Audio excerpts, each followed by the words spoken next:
I will never forget that morning. I was sitting in the doctor's waiting room, the pale white light from the fluorescent bulbs making everyone's face look wan and tired.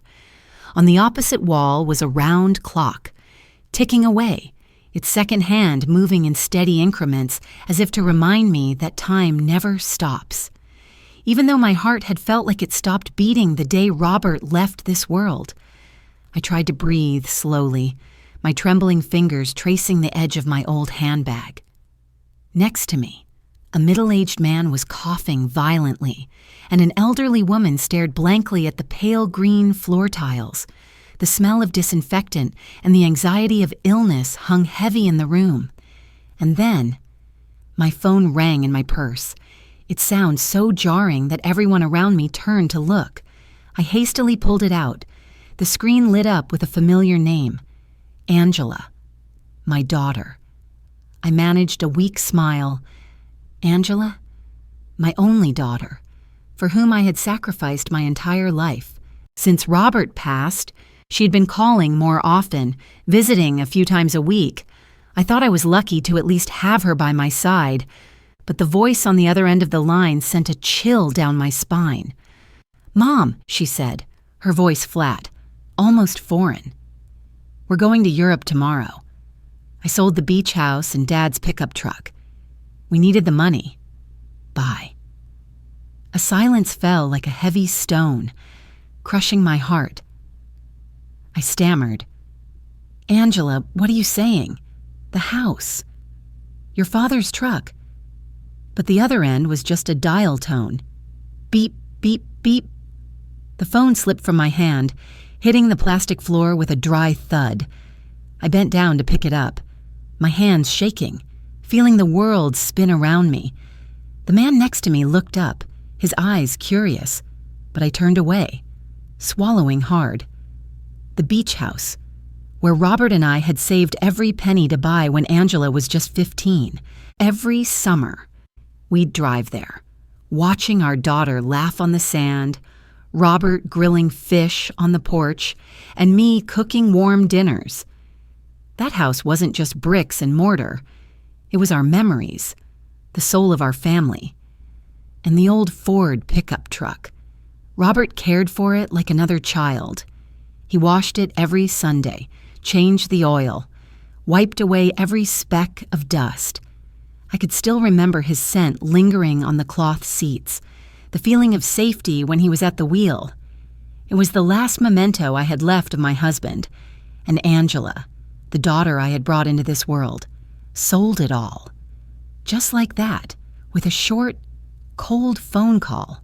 45 years of raising her, sacrificing for her, caring for her. All of it turned into a number in her and her ambitious husband's bank account. I wanted to cry, to scream, but strangely, no tears came. Instead, a different feeling crept into my heart, a strange sense of calm. I took a deep breath and put the phone back in my purse. A faint smile touched my lips. Because there was one thing Angela didn't know. My name is Antonia Brooks. I am 71 years old. I used to think I knew everything about my only daughter. But now, I realized I knew nothing at all. I sat up straight, remembering my last morning with Robert. 6 months ago. We were sitting at our small dining table, and he placed a cup of coffee with cream in front of me, just as he had for 45 years. He smiled, kissed my forehead gently, and said, "Good morning, my love." Those were the last words I heard from him before he collapsed. Since then, Angela had appeared more attentive. She went grocery shopping with me, helped with the funeral arrangements, and even advised me to get a general checkup. I had believed her, believed she was genuinely worried about me. I had thought her smile was love, but now I knew it was just calculation. The nurse called my name. I stood up and walked into the doctor's office, but my mind was a million miles away. The doctor said my health was fine. I just needed to rest and eat better. I nodded, but my ears were ringing. All I could hear was the echo in my head. Angela sold everything. Angela abandoned me. On the way to the bus stop, I felt an emptiness inside me. No car, no vacation home, no intact memories. But then, in the midst of that emptiness, a thought flashed through my mind. The envelope. 3 days before Robert passed, he handed me a manila envelope.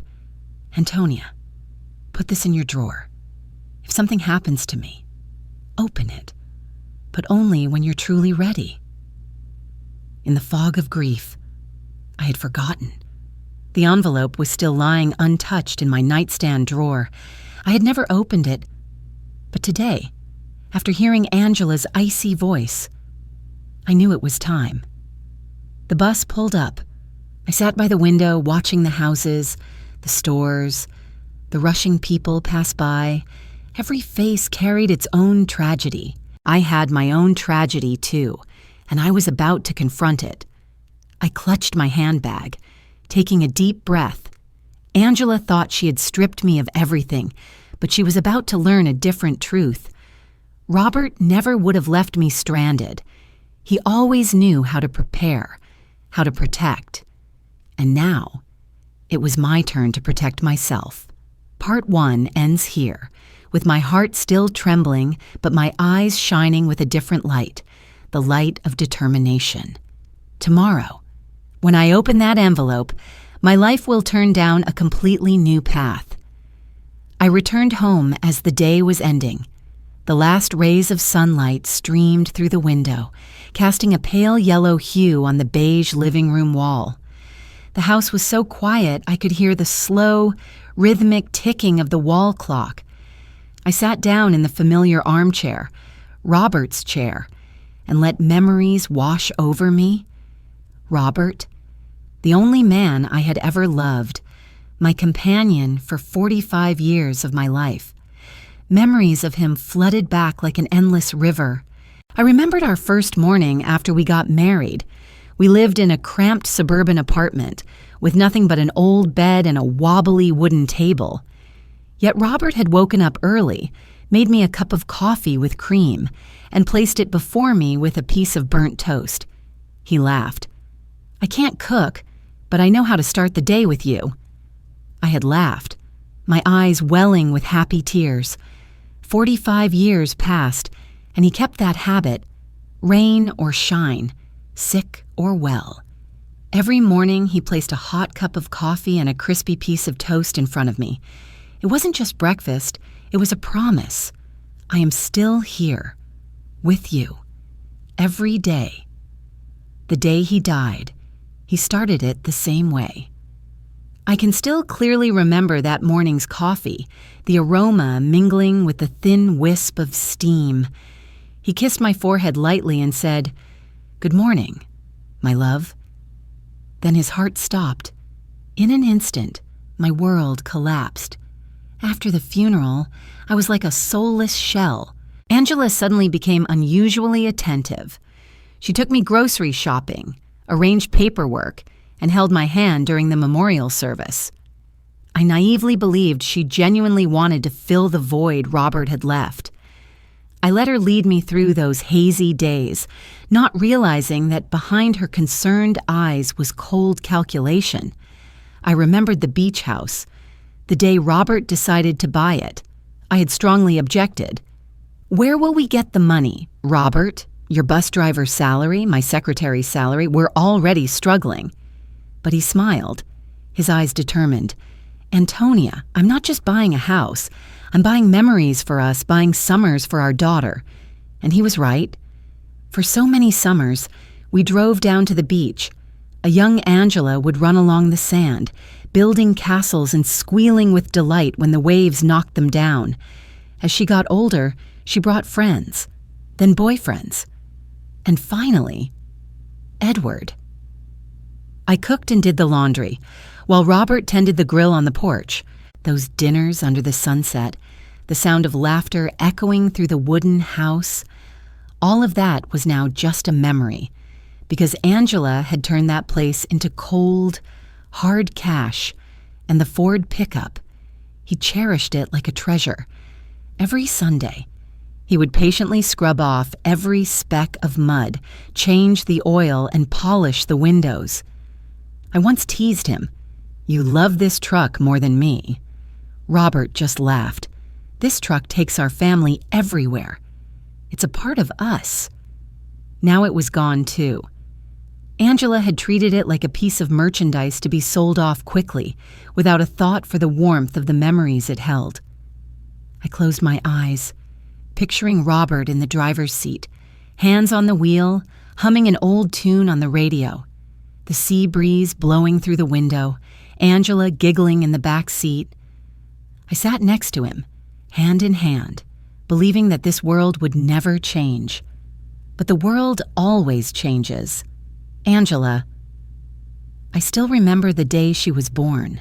I was in labor for 12 agonizing hours in a small hospital, and Robert held my hand tightly the entire time. When the doctor placed Angela on my chest, Robert whispered, "You did it. This is the most wonderful gift." I looked into my baby's clear eyes and swore I would protect her for the rest of my life. And I did. I missed out on trips, turned down promotions, all so Angela could have a comfortable life. I saved money to buy her books, scrimped and saved so she could go to college. I packed away my own happiness in exchange for her future.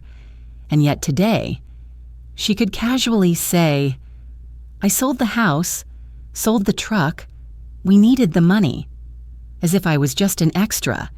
Memories were just a burden, and a mother's love was only worth a few numbers. I opened my eyes and looked around the empty room. Our wedding photo hung on the wall, Robert in a gray suit, me in a simple white dress, seeming to smile down at me. I could almost hear him say, "Antonia, don't fall apart. You're stronger than you think." I suddenly understood. Perhaps Robert had known this would happen. He was always a man who could see the big picture. Maybe that's why he gave me the secret envelope. He knew that one day I would need it. When the world turned its back on me, when even Angela betrayed me. I placed a hand on my chest, where my heart still beat erratically. I was no longer the weak wife who had just lost her husband. I was no longer the naive mother who believed her daughter's fake smiles. I am Antonia Brooks, a 71-year-old widow who has survived the greatest loss. And I will go on, not just to survive, but to prove that I still have value. Outside the window, the last of the sunlight vanished, leaving the room cloaked in darkness. But within me, a small flame began to burn. The flame of my memory of Robert, of the promise that I would never let his hard work and love be trampled upon. I stood up and walked towards the bedroom. The nightstand drawer was still closed. Inside was the yellow envelope. My hand trembled, but my gaze was firm. It was time to face the secret Robert had left behind. It was time for me to rewrite the story of my life. I sat on the edge of the bed, the darkness blanketing the room like a thick cloth. This room was once where Robert and I would lie listening to the wind, talking about the smallest things, which neighbors were arguing today, what flowers to plant in the garden, whether to have fish or chicken for dinner. Now, it was just me and a pale yellow envelope in the nightstand drawer. My fingers touched the edge of the paper, feeling its rough, cold texture. It was strange. Such a small envelope. Yet it made my heart pound as if I were about to enter a fateful trial. I picked it up. It felt heavy, as if it contained a whole world. Robert had written my name on it in his familiar, rounded handwriting, Antonia. Just one word, but it made my eyes blur. I took a deep breath and slowly opened the envelope. Inside wasn't just a letter, but a neat stack of documents. I laid them on the bed and shakily opened the first letter. Antonia, if you are reading this, it means I am no longer with you. I'm sorry for hiding so much from you, but I did it only to give you peace of mind. You sacrificed your whole life for me and our daughter, and I didn't want you to have any more worries. Now, the truth must be known. You don't just have the beach house and the pickup truck, you have so much more. I spent years investing, buying real estate, and company shares. Everything is under the name of the company, Robert Investments, Inc. And you, Antonia, are the sole heir. I was stunned. My eyes darted across the accompanying papers, property deeds for houses, apartments, even a high-rise building downtown. I saw stock certificates, bank statements with long strings of numbers. I could hardly believe my eyes. Robert, the man I always thought was just a simple bus driver, was a silent investor.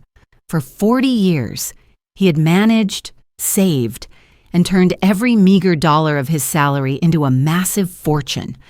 I remembered all the times he told me, "Don't worry, Antonia. Everything will be okay." I thought it was just a comforting phrase. It turned out to be the truth. Tears rolled down my cheeks.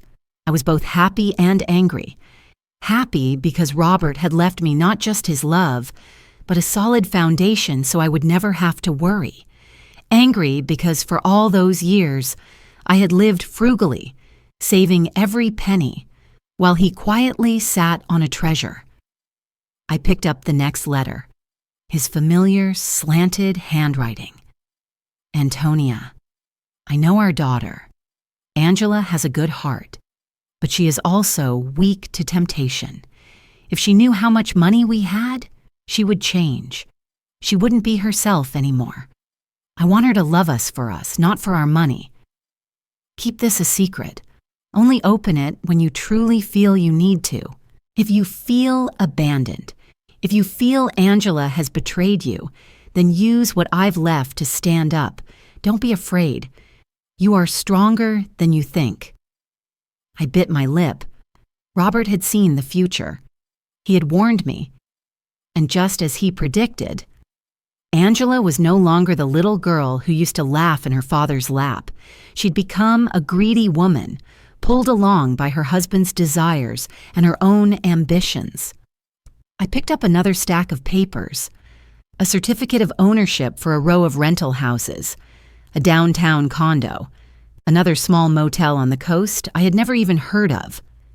I skimmed through each page, each line confirming that everything belonged to me, or rather, to the company bearing Robert's name, of which I was the sole heir. My heart pounded. I was not an old, poor woman, stripped of everything by her daughter. I was rich, very rich. And Angela, she had no idea. I put the papers down and looked at the wedding photo on the table. Robert smiled from the old wooden frame, his eyes seeming to say, "See, Antonia? I've taken care of you," I whispered. "You are so wise, Robert. But what do I do now? Should I use this fortune to forgive or to teach Angela a lesson?" A slow-burning anger rose within me. I remembered her cold voice on the phone. The words, "We needed the money. Bye." She didn't ask if I agreed. She didn't bother to explain. She treated me like I was invisible. No, I would not forgive her so easily. I stood up and paced the room. My heart beat with every step. I felt a new strength within me, a determination I had long forgotten. I was not just an abandoned mother. I was the owner of an entire estate. I had the power to choose, and I chose to let Angela learn a very expensive lesson. I gathered the papers, put them neatly in a locked wooden box. I wiped my tears and took a deep breath.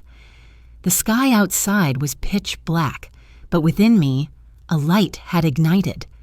I knew exactly what I had to do. Tomorrow, I would go to Peterson, Robert's old lawyer. I would start taking control of what was mine, and I would keep this secret until the right moment to turn the tables. Angela thought she had taken everything from me, but the truth was different. She had just unintentionally pushed me into the most powerful position of my life, and for the first time in months, I found myself smiling. A smile that was no longer weak, but full of calculation. The game has only just begun. The next morning, I woke up with swollen eyes, but my mind was clearer than ever. Sunlight streamed through the crack in the curtains, touching the old drapes, making me feel as if I had been reborn. I put on a wool sweater, went down to the kitchen, and made myself a cup of black coffee. The steam warmed my hands, but a chill remained in my heart as I remembered Angela's face the day she first brought Edward home. Edward, from the very first moment. I didn't like him. A tall man with slicked back hair, wearing a suit that was too polished compared to Angela's previous boyfriends. He shook my hand without looking me in the eye, a half smile on his lips. Robert tried to be polite, offering him a seat, pouring him a beer, while I just watched in silence. I remember it clearly. That dinner, Edward talked endlessly about big business opportunities, about a future in Europe, and about real estate projects he was considering investing in. Angela sat beside him, her eyes sparkling, as if completely drawn into the rosy picture he was painting. As for me, all I saw was a cunning, ambitious, and arrogant man. Time proved me right. After the wedding, Angela started to change. She dressed more luxuriously, talked about investments, expanding opportunities, and living a bigger life. And Edward would often visit our home with a probing gaze, as if calculating the value of every item in our living room. I once caught him in the garage, standing by Robert's pickup truck, his hand on the steering wheel, whistling. When he saw me, he just gave a faint smile. It's an old truck, but it could probably sell for a good price. Right? Mom? I had replied coldly. It's not for sale. It's a memory. His eyes darkened for a moment, but he immediately changed his tone, feigning friendliness. I knew exactly what he was thinking. To him, everything was a commodity that could be turned into cash. Last night, after reading Robert's letter, I had rummaged through some old files in the cabinet. I found a few bank receipts, scraps of paper Angela had left behind, and even a photocopy of a loan agreement in Edward's name. He had taken out a high-interest loan, using the apartment he had once boasted to Angela was his private asset as collateral. My heart ached. It turned out Edward was drowning in debt, and to escape it, he had coaxed Angela into selling the beach house and Robert's truck. It wasn't Angela's impulsive decision. It was Edward's plan. I sat there, my hands trembling as I held the papers, feeling both pity for Angela and rage. My daughter was naive, letting a man like Edward control her, but it was that very naivety that made her an accomplice in betraying her own parents. I didn't sleep that night. I just lay there staring at the ceiling, listening to the wind whistle through the window. Robert's voice echoed in my head. You are stronger than you think. I knew I couldn't face this alone. I needed someone who understood the law, who knew how to handle the assets Robert had left, and was trustworthy enough to keep a secret. And the name that came to mind was Peterson. Mr. Peterson had been a longtime friend of Robert's, and also the lawyer who helped Robert with a few minor land disputes. I remembered Robert once saying, "If anything happens, find Peterson. He's loyal and not greedy." This morning, I called his office. His voice was still slow and deep, just as I remembered. "Antonia, I am so sorry for your loss. Robert was a wonderful friend. I'm always here to help you with anything." Just hearing that made my throat tighten. I scheduled a meeting with him for tomorrow afternoon to bring all the papers from the envelope. After hanging up, I sat in a daze, the coffee on the table now cold.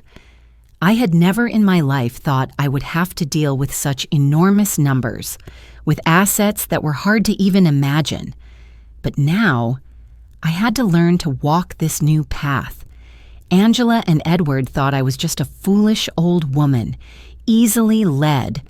They had no idea I was holding a weapon that Robert had left behind, and I would use it, not for bitter revenge, but to protect myself, and to let my daughter see the truth about the man she had blindly trusted. That evening, I stood in front of the bathroom mirror. The reflection showed a woman with white hair, wrinkled skin, and tired eyes. But when I looked deep into my own eyes, I saw something else. Determination. Edward.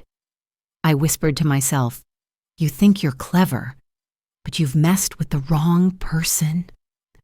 I washed my face and went back to bed. Robert's documents were still neatly tucked away in the wooden box. Tomorrow, when I met Peterson, everything would begin. A new chapter, a new battle, and I was ready for it. The next afternoon, I brought the wooden box containing the documents to Peterson's office. It was a low, old building, located on a quiet street corner. I had been here many times with Robert, but this time felt completely different. I was no longer with my husband, but alone, carrying a heavy secret. Peterson greeted me with a kind smile, his eyes crinkling behind his metal-rimmed glasses. He looked much older, his hair almost completely white, but his voice was still warm. He pulled out a chair for me, then listened as I placed the box on his desk, my hands still shaking. "Robert always trusted you," Peterson said slowly, after reading through the letters and documents, "and he was indeed a wise man. I will help you legalize everything, so that everything is clearly and safely in your name." I looked at him, feeling both relieved and scared. "But Peterson, I don't want Angela to know. At least not yet. She has changed. If she knew, she would destroy everything." Peterson nodded, gently clasping his hands together. "Then we will keep it quiet. I will transfer each asset to your ownership under a legal name. All documents, contracts, and shares will go through me. Angela and Edward will have no chance to interfere." Hearing that, my heart suddenly beat faster. A plan was forming. I would both protect what Robert had left and prepare for the day Angela would have to face the truth. We sat for hours, reviewing each asset. I was amazed at the long list, from rental apartments to a coastal motel, from small shares in a food company to a few plots of land in the suburbs. Robert had silently built an entire empire, while I was busy living frugally, saving every penny. "He prepared everything for you," Peterson said, his voice firm. "Now your job is to hold on to it." I bit my lip. "But Peterson, I don't just want to hold on to it. I want to use it to teach Angela. She thinks I'm weak. She thinks all I can do is sit and wait for her to make decisions. But no, this time I will be the one to decide." Peterson's eyes lit up with surprise, then shifted to respect. "What do you want to do, Antonia?" I didn't answer right away. I looked out the window, where the late afternoon sun was shining on the rooftops. In that moment, I realized I was no longer just a grieving widow. I was the one in power. That evening, when I got home, I sat in the living room, the yellow light illuminating the family photos. I took out a pen and a notebook and wrote down my plan, line by line. 1. Maintain absolute secrecy about the assets. 2. Work with Peterson to transfer ownership. 3. Pretend I have nothing left to make Angela believe I'm helpless. 4. Wait for the right moment, then turn the tables. I imagined the day Angela would return, full of regret, begging. At that moment, I would have the choice to forgive or to let her bear the consequences herself. For the following weeks, I lived a double life. On one hand, I appeared to my neighbors as an old widow, abandoned by her daughter, quietly going to the grocery store, quietly returning home. They looked at me with pity. Some even knocked on my door, offering food, advising me to sell what little I had left to live comfortably. I smiled and thanked them, while inside, I laughed bitterly. On the other hand, I secretly went to Peterson's office, signed papers, amended contracts, and opened new bank accounts. I read financial reports, learning to distinguish between different types of shares. I, a woman who had never set foot in the business world, was now discussing matters with a lawyer like a seasoned investor. Every time I signed a document, I felt like I was reclaiming a piece of my life. I was no longer trembling, no longer afraid. I was tougher, more clear-headed. At night, I would sit alone with a cup of tea, thinking of Angela. She was somewhere in Europe, spending the money from the sale of her father's memories. She had no idea that at this very moment, I was fortifying a castle far more resilient.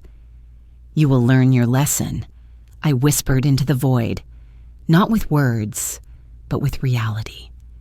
And as I closed my notebook, I knew I had crossed a line. From a mother who only knew how to endure, I had become a woman ready to fight, a battle with no gunshots but full of schemes and evidence, a battle I would not allow myself to lose. I began to play my part, a pitiful widow betrayed by her daughter. Every morning, I intentionally left the house looking exhausted. I wore a worn-out sweater, carried an old handbag, and walked slowly to the small grocery store on the corner. The shopkeeper, a young woman named Mariah, would often look at me with pity. "Mrs. Brooks, what do you need today? Let me give you a little discount." I would smile and thank her, accepting a small bag with a few apples, some bread, and a little milk, then trudge back home. The neighbors, who used to be envious of our beach house and summer trips, now just gave me quiet, sympathetic nods. I could hear them whispering behind my back, "Poor woman. Her daughter sold everything and doesn't even care." Some even left a basket of vegetables at my door. Others knocked and offered to take me grocery shopping. I would smile, feigning gratitude. But inside, I felt an indescribable amusement. I had become the main character in the neighborhood sob story. They thought I was weak, and that very perception protected my secret. In the quiet house, I continued my performance. I left the kitchen looking sparse, cooking only simple meals, boiled vegetables, thin soup.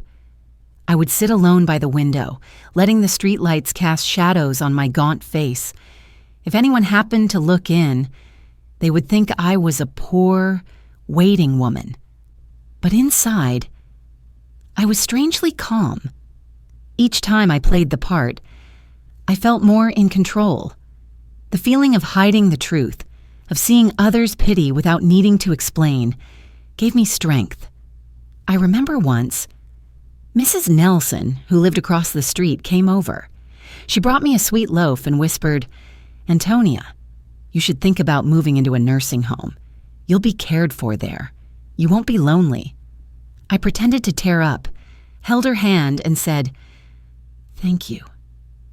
I'll think about it." She squeezed my hand, her eyes full of pity, then left. When the door closed, I sat up and let out a small laugh. No, I wasn't going to a nursing home. I had an entire estate to my name, and a plan still in motion. One afternoon, I took the bus to the coast. The old house no longer belonged to me, but I still wanted to see it. When the bus stopped, I stood across the street, looking at the familiar white wooden house. On the balcony, strangers were sitting, drinking beer, laughing loudly. Loud, thumping music came from inside.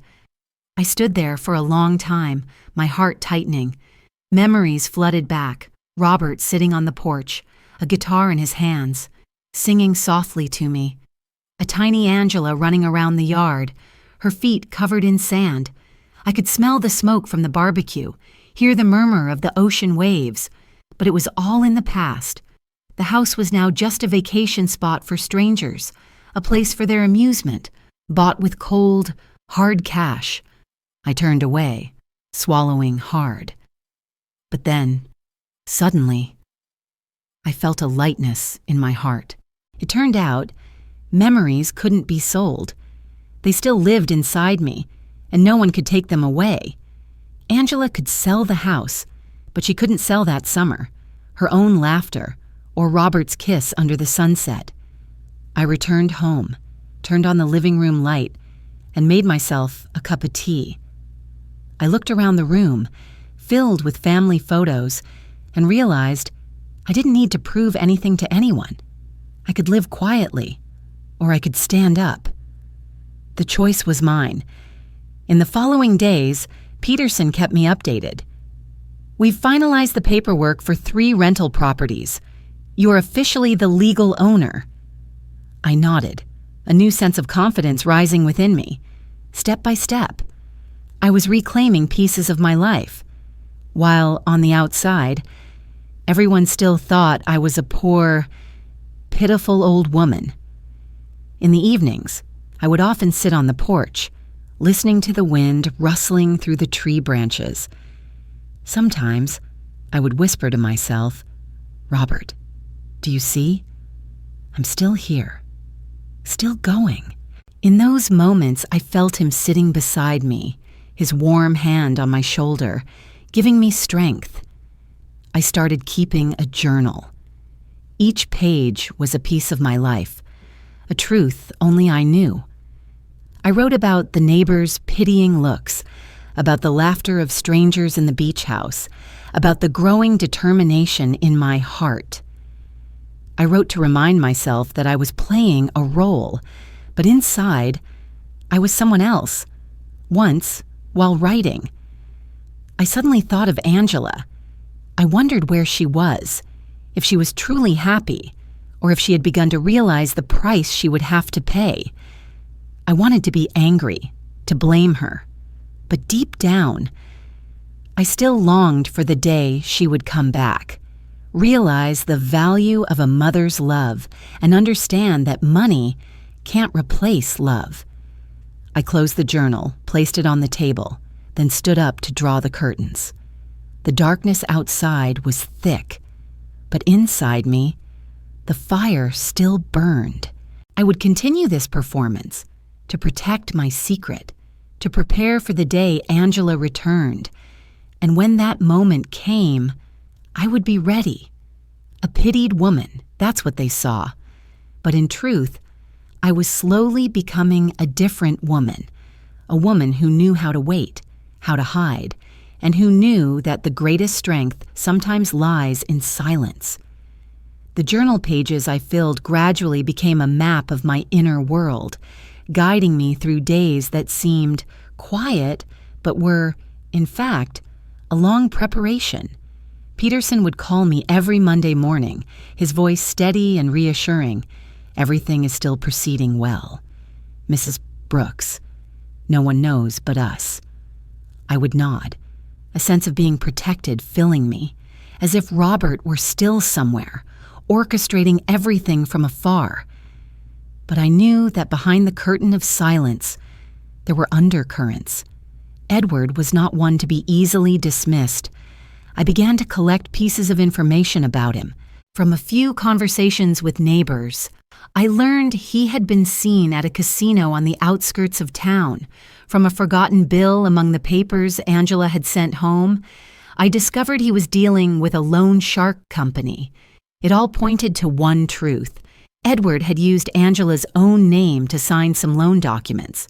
One afternoon, Peterson invited me to his office. He placed a file in front of me, his expression serious. "Antonia, you need to see this." I opened it. Inside were copies of loan agreements with the clear signature Angela Brooks.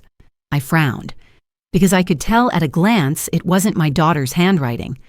Angela's signature was soft, slanting slightly to the right. The signature on the contract was hard and straight. rushed. He forged it? I asked.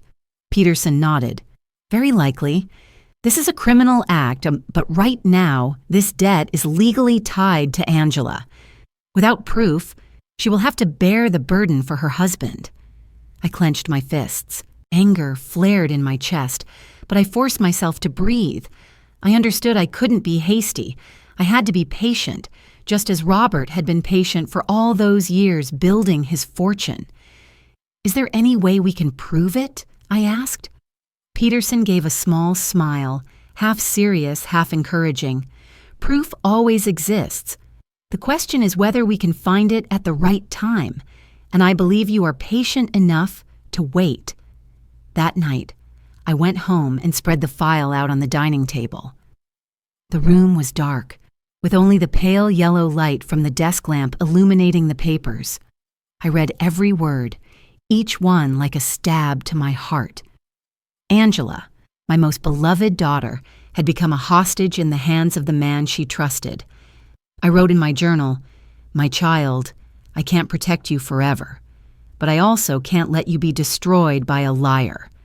When the time comes, I will act. But first, you need to learn your own lesson." The next day, I tried calling Angela's number. The phone rang for a long time, then disconnected. I sent a text. Just a short sentence. "I hope you're well. Mom." There was no reply. I wasn't surprised. I knew Angela was busy chasing a frivolous dream with Edward, completely unaware of the abyss at her feet. In the following weeks, Peterson worked quietly. He helped me re-register all the properties under a clear legal name, separate from any outside influence. I silently signed each contract, listened to every detailed explanation. Each of my signatures felt like severing an invisible string that had once tied me to weakness. One evening, as I was folding the last document, Peterson looked at me intently. "Antonia, do you know what you're doing? You're not just protecting assets. You're preparing for a war." I pressed my lips together and replied, "I know, and I'm ready."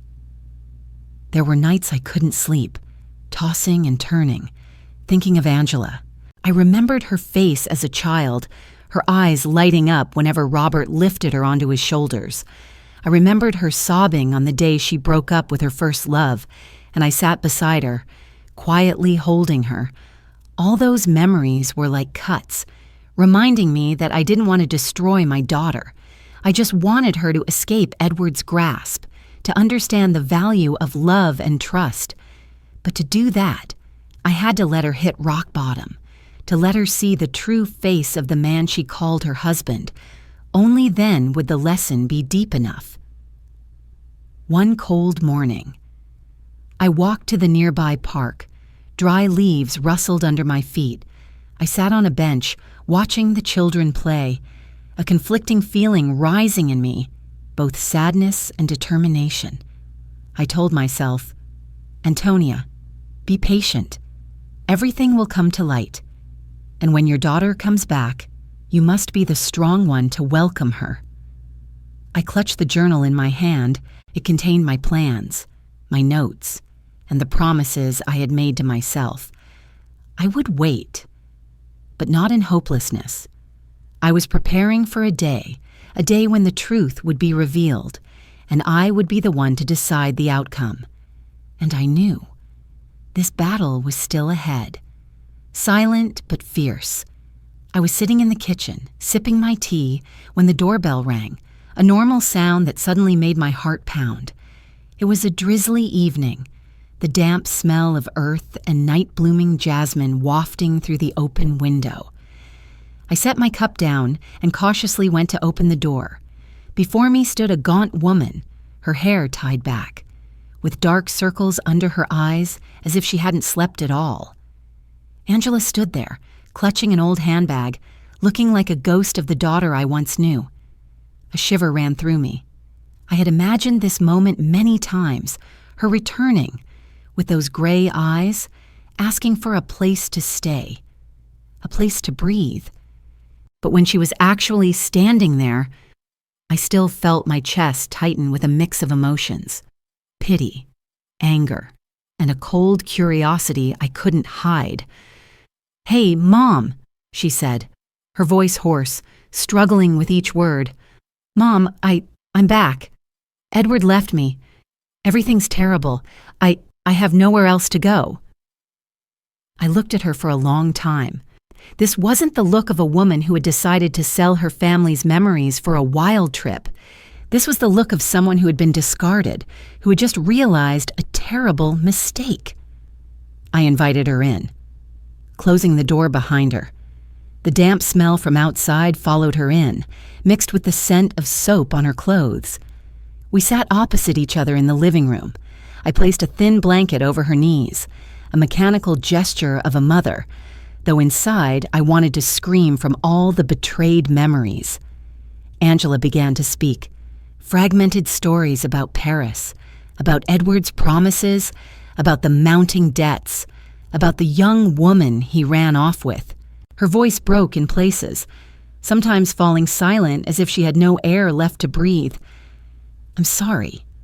Mom," she said. Her voice choked. I was wrong. I didn't think it would be like this. Edward said he would take care of everything.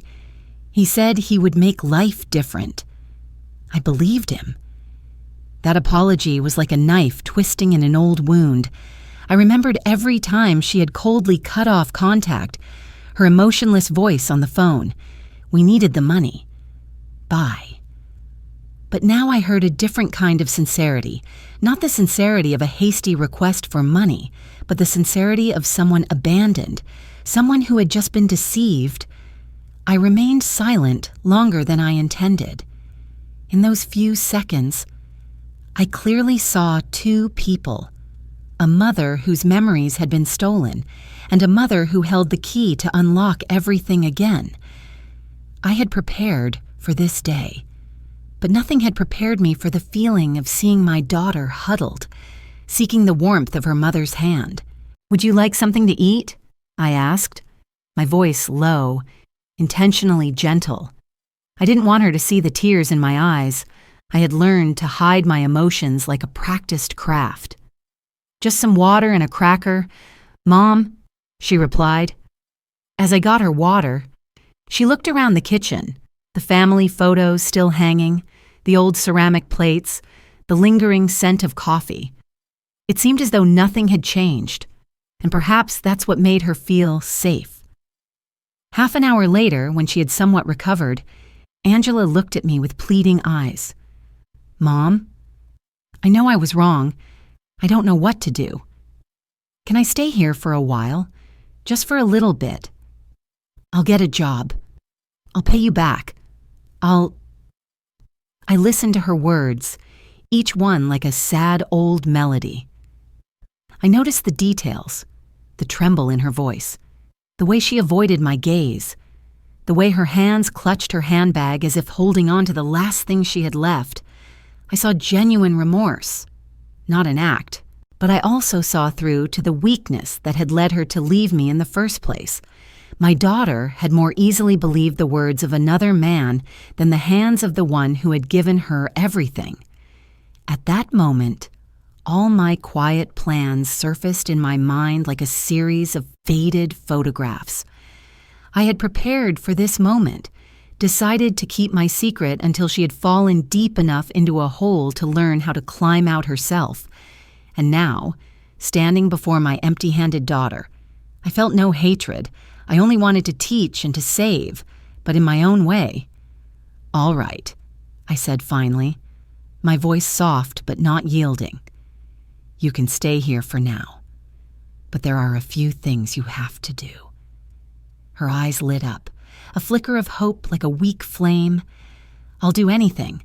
Mom, I'll get a job. I'll clean. I don't want empty promises," I interrupted, firmly.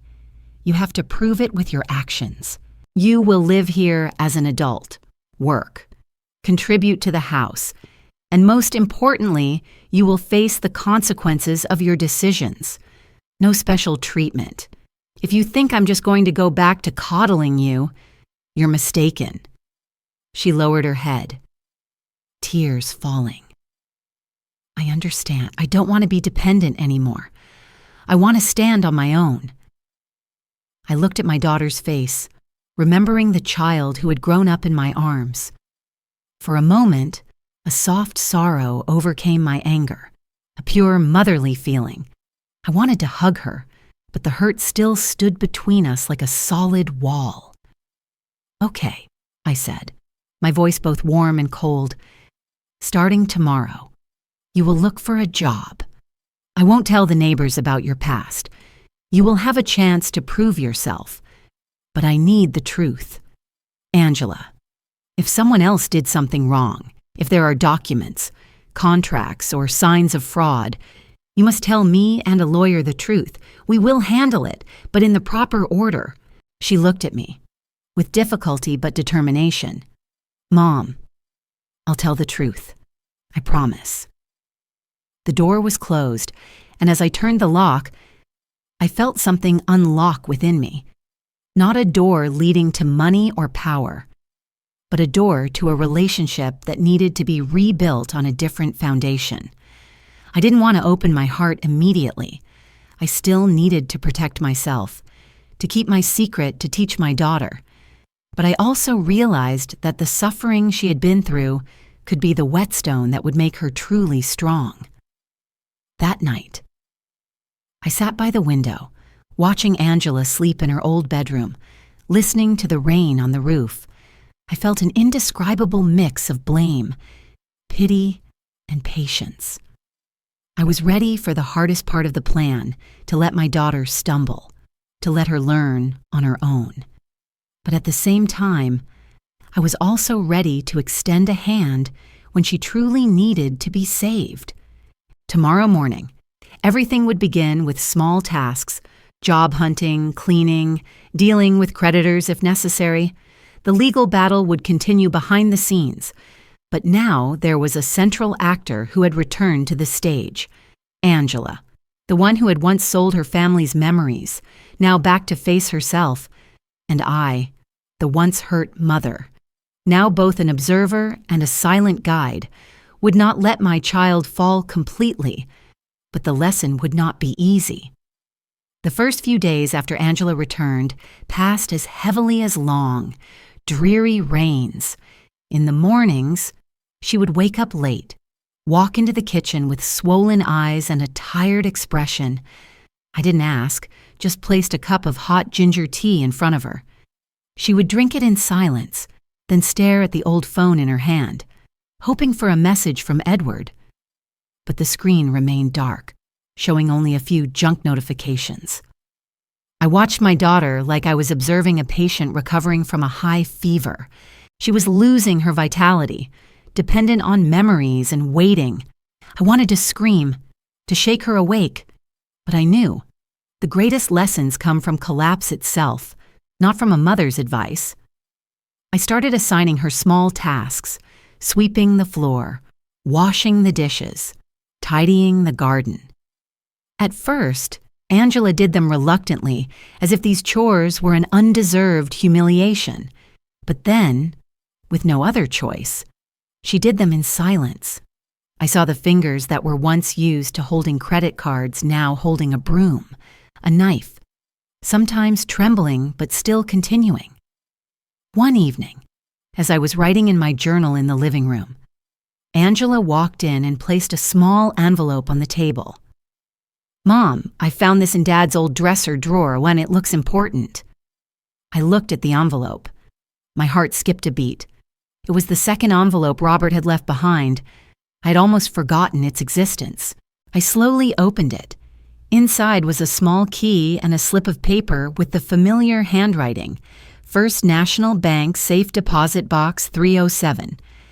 I looked at Angela, trying to maintain a calm expression. "We'll go tomorrow." The next morning, we went to the bank. An employee led us down to the vault, where yellow light cast shadows on the rows of cold steel boxes. I inserted the key into box number 307. When the door swung open, inside was a heavy wooden box. Angela looked at me, her eyes lighting up with that familiar eagerness. I opened the box. Inside were precious jewels, an emerald necklace, a diamond ring, a pair of white gold earrings. All were carefully preserved, sparkling under the light. Angela gasped, her eyes shining. "Mom, we can sell them. Pay off the debts. Get our honor back. This is our way out." I looked at my daughter and saw in her eyes the same haste, the same impulsiveness as before. She hadn't learned how to stand firm, hadn't understood the true value of these items. To her, it was all just money, a quick fix. I sighed. "This is your father's legacy. We can't just be careless with it." But Angela wouldn't listen. She hugged the box, tears streaming down her face. "Mom, I'm begging you. Without money, I can't escape Edward's shadow. I can't breathe." I sat quietly, watching my daughter's desperation. A part of me wanted to snatch it back, to keep it safe, but another part of me knew that perhaps only through loss would she understand. I nodded slightly. "Fine, but you will be responsible." The next day, Angela took the jewelry to a pawn shop. I followed, without a word. The owner offered a price far below its actual value. Angela still nodded, like a drowning person clutching at a piece of driftwood. The money was exchanged, and she held it tightly, her eyes a mixture of hope and fear. In the following weeks, that money quickly vanished. A portion went to pay off high-interest debts. The rest was swallowed by old bills and expenses Edward had left behind. Before long, Angela was sitting in a chair again, her face in her hands, whispering, "It's all gone. There's nothing left." I didn't blame her. I just quietly made her a cup of tea and placed it in front of her. She looked up, her eyes red, her gaze desperate. "Mom, I have nothing left. I lost Edward, the money, and my future. I'm a failure." I sat down and said slowly, "You haven't lost everything. You still have yourself.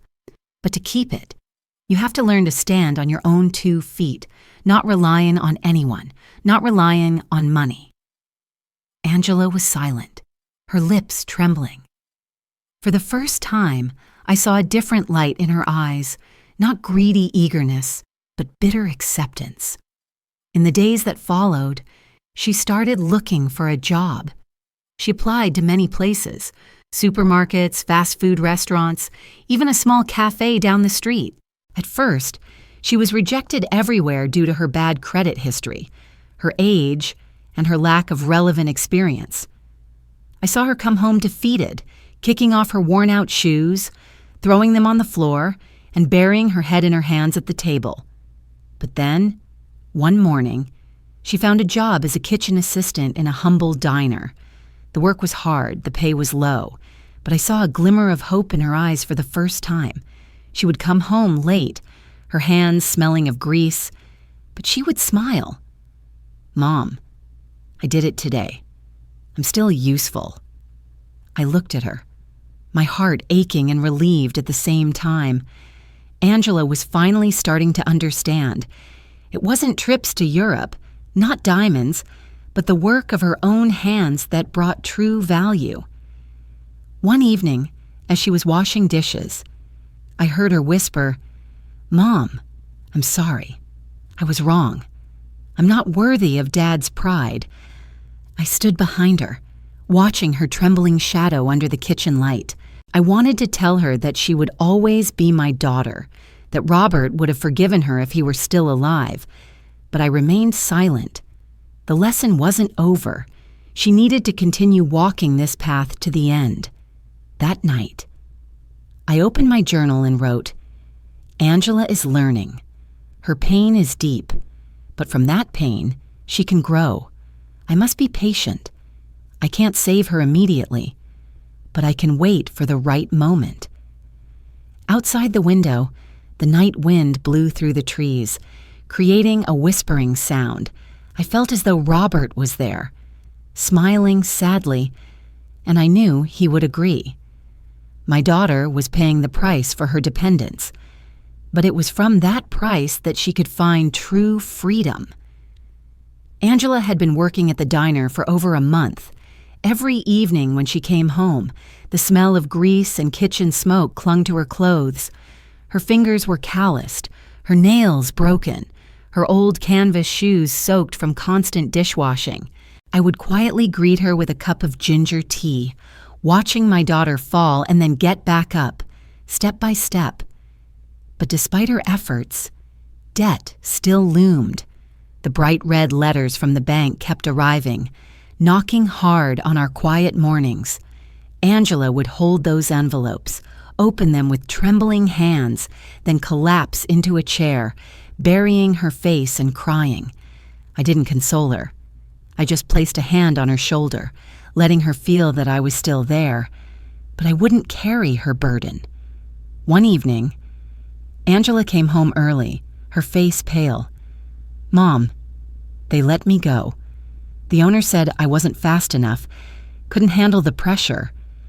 Her voice trailed off, as if strangled. I was silent, looking deep into her vacant eyes. There was no light left in them, only a cold, dark void. I knew, in that moment, she had nearly hit the bottom. In the days that followed, Angela searched for work everywhere. She applied at convenience stores, supermarkets, sewing factories. But her bad credit history, along with the stain from her previous job, caused every door to slam shut.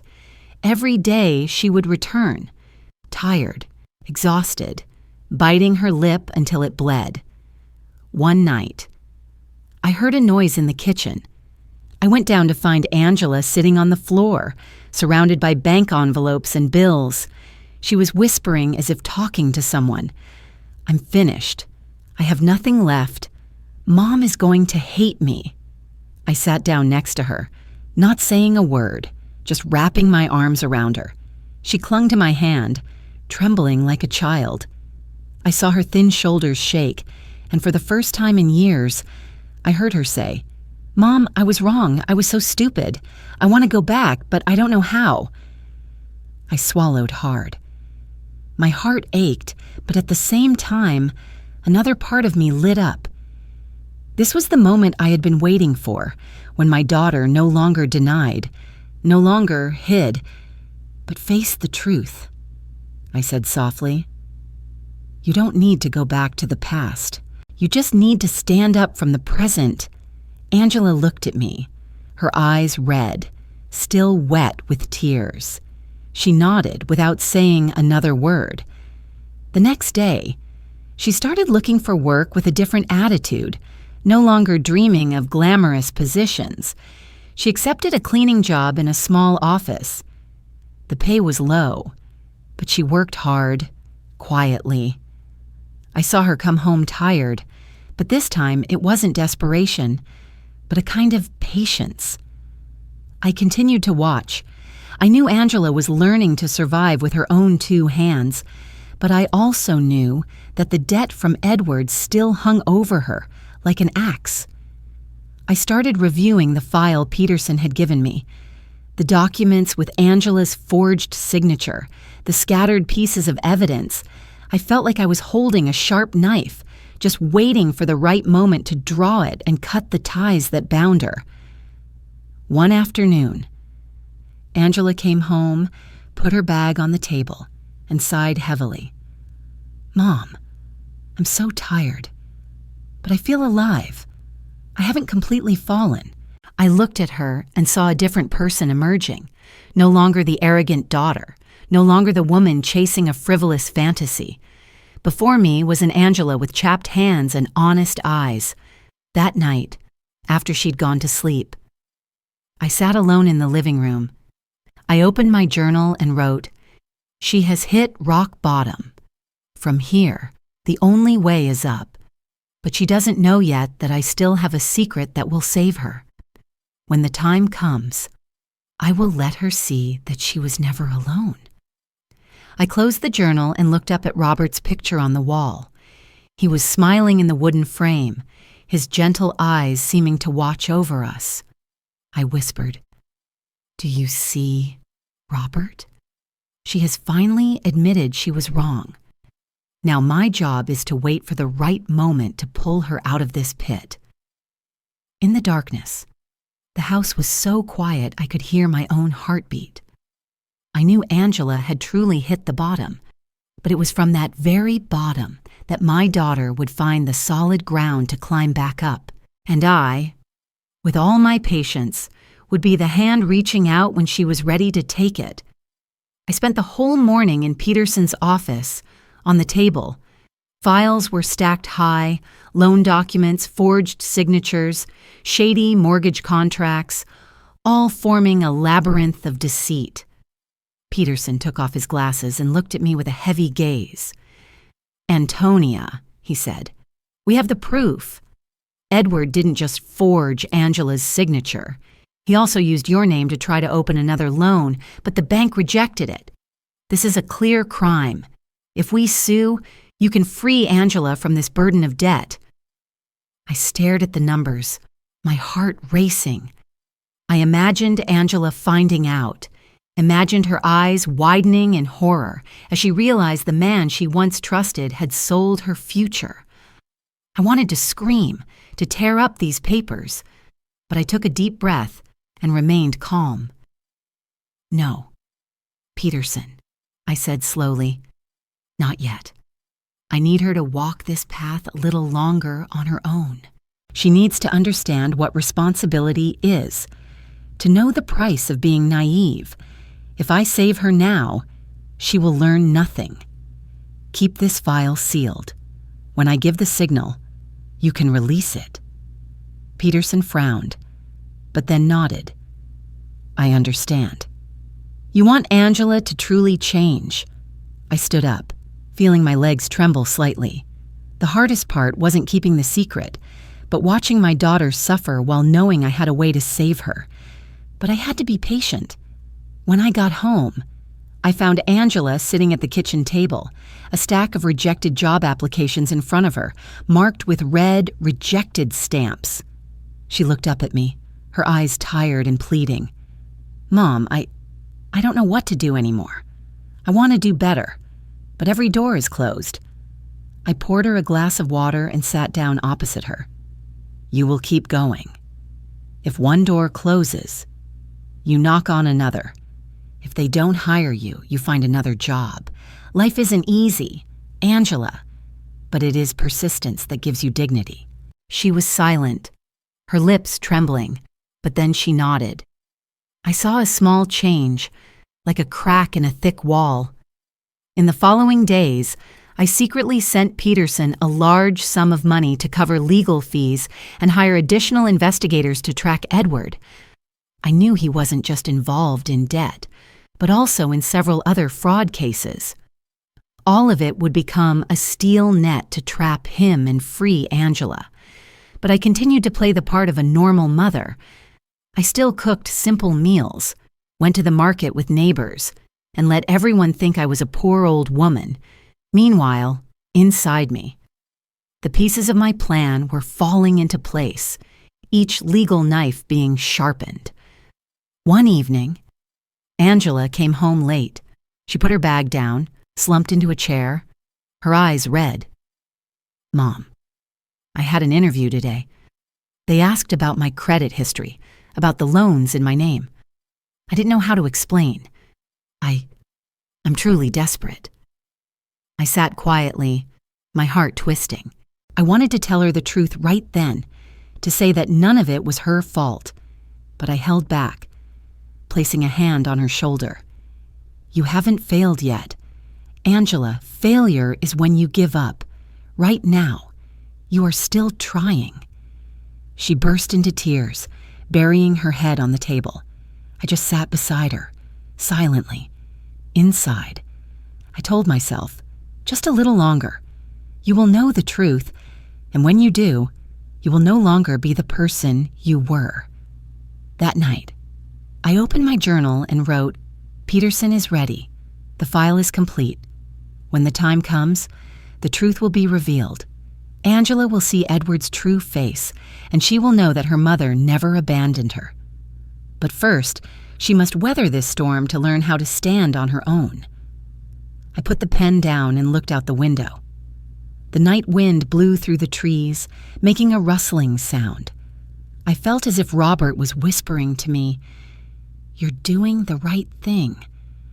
Antonia, you're teaching her how to live." I gave a faint smile. It wouldn't be long now. The plan of salvation would begin. And when it did, Angela would have to face everything, the pain, the truth, and finally, the path to true freedom.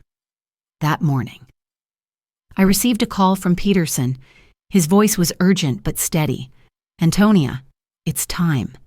If you agree, I will file the lawsuit this week. The evidence is strong enough that Edward can't escape." I clutched the phone, my heart racing. The moment I had been waiting for so long had finally arrived. But what made me tremble wasn't that Edward would be punished, but that Angela, she would have to hear the whole truth. I took a long breath and replied, "Do it, Peterson. But before you do, I will talk to my daughter." That afternoon, I asked Angela to sit down at the kitchen table. She had just come home from work, her hair damp with sweat, her shirt stained. I saw exhaustion in her eyes, but also a new flicker of determination. I placed a file in front of her and tapped it lightly. "Angela," I began, my voice slow and deliberate, "it's time you knew the truth." She frowned and carefully opened the file. After just the first few lines, I saw her eyes widen, her breathing quicken.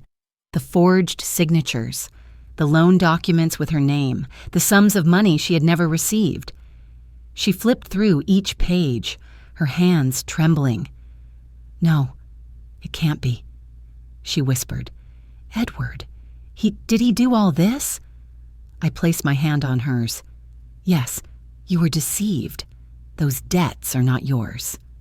Peterson investigated. "We have enough evidence to take him to court." Angela was stunned. Tears streamed down her face, falling onto the papers. She looked up at me, her eyes filled with both pain and remorse. "Mom, all this time, you knew? You knew and you didn't say anything?" I swallowed hard. "I knew. Angela. I stayed silent because I wanted you to learn. If I had saved you from the beginning, you would have gone back to your old ways, believing sweet words and forgetting yourself. I couldn't let that happen again." Angela burst into tears, her sobs echoing through the kitchen. She buried her head on the table, her shoulders shaking. I sat there, placing a hand on her back, letting her cry out all the pain, the shame, and the awakening. When she looked up, her eyes were red, but her gaze was sharper, different. "Mom, I hate Edward. I hate myself for believing him. But you were right. I've learned. I don't want anyone to save me anymore. I want to stand up on my own." I gave a faint smile. "And you will have the chance. We will take him to court with Peterson. But there, you will have to face him. You will have to tell the truth, to stand before everyone and recount how you were deceived. Do you have the courage?" Angela was silent for a moment. Then she nodded, firmly. "Yes, I'll do it. For myself and for you." In the days that followed, our small house turned into a strategy room. Peterson came over frequently, bringing files, coaching Angela on how to testify, how to answer difficult questions. At first, she was clumsy, her voice trembling, but gradually, I saw her become stronger, her voice steadier, her gaze more confident. One evening, after a practice session with Peterson, Angela turned to me and whispered, "Mom, thank you. Without you, I would have nothing. But now, I feel like I'm getting a piece of my life back." I squeezed her hand. "No, Angela, you're not just getting it back. You're rebuilding it from the ground up as your true self. Outside, the autumn sky was ablaze as the sun set. I looked at the light, feeling as if a new era was beginning, an era where my daughter no longer ran away, no longer hid behind someone else's shadow, but dared to step into the light. A quiet pride swelled within me. We were about to face Edward, the law, and society. The final confrontation was approaching, and this time, I knew. Angela would no longer be the weak girl of yesterday. She was ready to fight. On the day of the first hearing, the sky was a heavy gray, the clouds so thick they seemed to hold the weight of my own heart. I held Angela's hand tightly as we walked into the courthouse.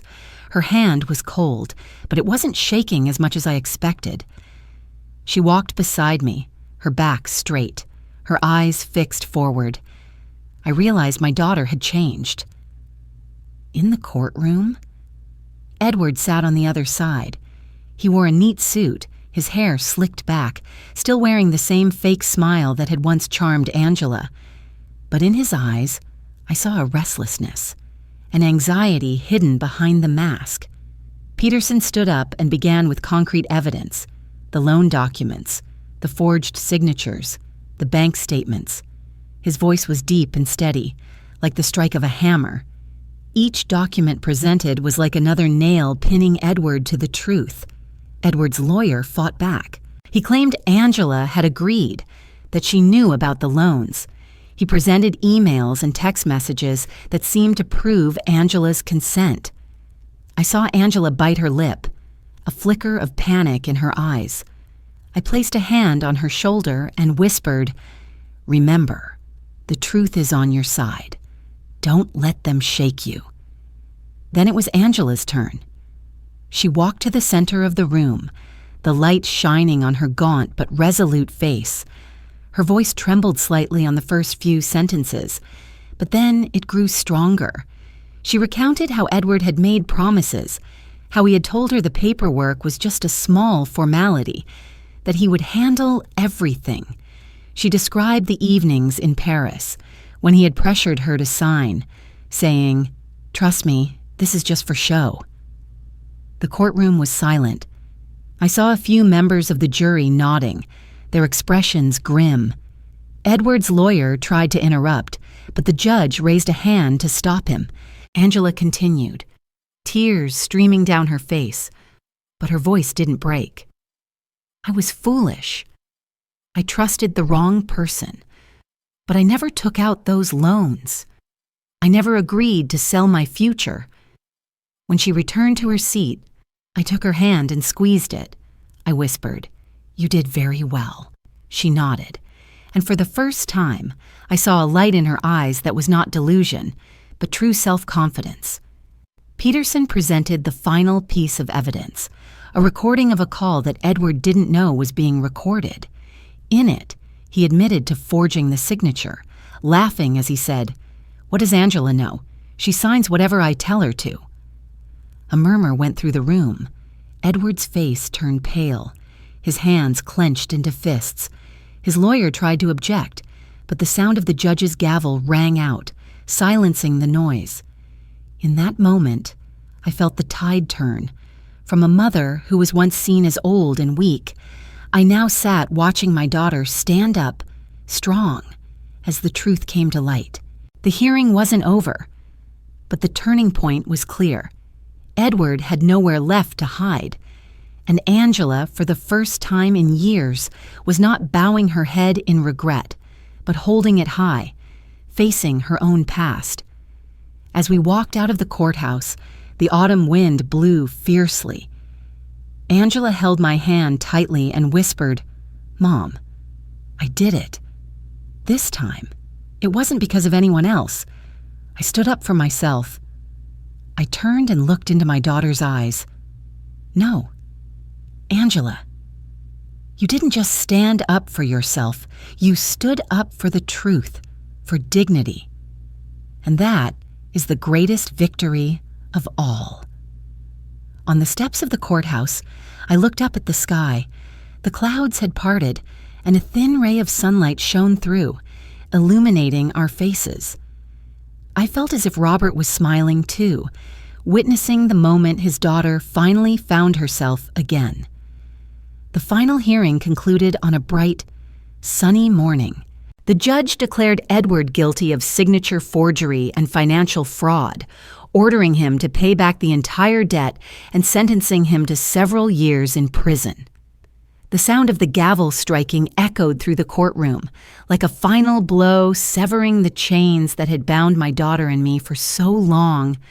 Angela burst into tears, but this time, they were not tears of despair, but of release. She hugged me tightly, sobbing, "Mom, I'm finally free." I stroked her messy hair and whispered, "Not just free from Edward, Angela. You are free from the shadow of your own weakness." After the trial, the news spread quickly. A few neighbors came to see me, their eyes filled with a mixture of surprise and admiration. I just smiled quietly. I didn't need anyone's praise, because the greatest victory wasn't in court, but in my daughter's heart. In the days that followed, Angela began a new life. She found a stable job at a small library in the city. It was a humble job, but she loved it. I watched her each morning, dressed in a simple blouse, wearing a peaceful smile, a world away from the girl who once dreamed of extravagant travels.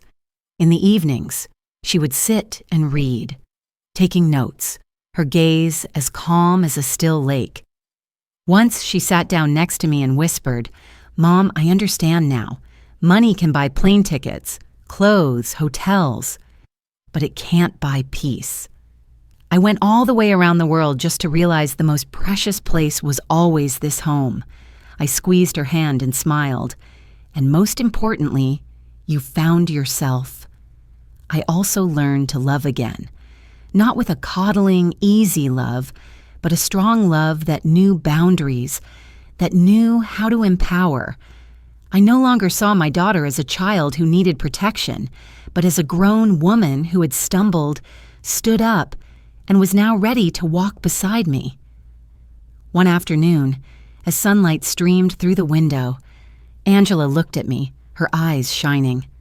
"Mom, I know I caused you so much pain, but thank you for not giving up on me. Without you, I would never have had the chance to learn how to live again." I replied softly, "I only did what a mother had to do, but for the most part, you saved yourself." We both sat in silence, listening to the wind rustling in the garden. I felt a rare sense of peace, the kind that comes from walking through hell and back, carrying scars but also carrying strength. Looking back on the journey, I understood. True love is not found in gifts, trips, or sweet promises. It lies in patience, in the ability to forgive, and in the strength to give each other a chance to start over. And above all, inner freedom is the greatest victory a person can achieve. My story and Angela's is not just about betrayal and suffering, but also about empowerment, forgiveness, and growth. We lost a great deal, but we also found something far more precious: the courage to live authentically, and a family love rebuilt on a new foundation. If you are listening to this story, I want to leave you with a message. Never underestimate the power of forgiveness, but also never forget to protect your own dignity. Dare to stand up, even when you feel at your weakest, because sometimes it is only when we fall to the very bottom that we find the solid ground to climb back up. Thank you for joining me on this long journey.